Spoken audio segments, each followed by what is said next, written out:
नमस्कार मित्रांनो, उत्तर प्रदेशातील गोरखपूरमधून समोर आलेली ही घटना प्रत्येक आई वडिलांच्या काळजाचा ठोका चुकवणारी आहे।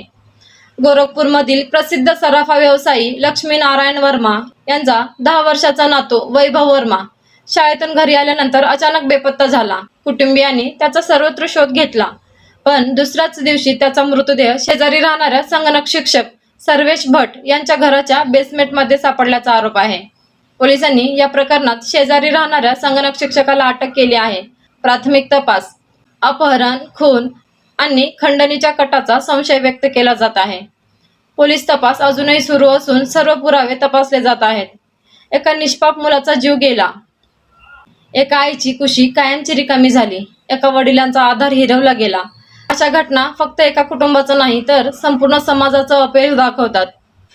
आज मी सर्व आई वडिलांना हात जोडून विनंती करते, कृपया फक्त हा आपला शेजारी आहे, हा ओळखीचा आहे, हा आपल्या गल्लीतला आहे म्हणून लहान मुलांना कोणाच्याही घरी किंवा बाहेर बिनधास्त खेळायला पाठवू नका।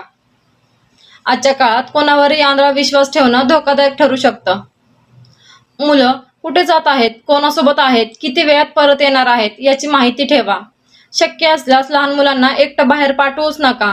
मुलांना कोणासोबत जाऊ नका, कोणी काही दिलं तर घेऊ नका, अडचण आली तर मोठ्यांना लगेच सांगा, हे वारंवार शिकवा। एका क्षणाचा निष्काळजीपणा आयुष्याचं दुःख देऊ शकतो। या व्हिडिओमुळे एका तरी आई वडिलांनी आपल्या मुलांची अधिक काळजी घेतली तर या व्हिडिओचा उद्देश सफल होईल। म्हणून माझी सर्वांना नम्र विनंती आहे, हा व्हिडिओ जास्तीत जास्त शेअर करा। प्रत्येक आई वडिलांपर्यंत हा संदेश पोहोचू द्या। कदाचित तुमच्या एका शेअरमुळे एखाद्या निष्पाप मुलांचा जीव वाचू शकतो।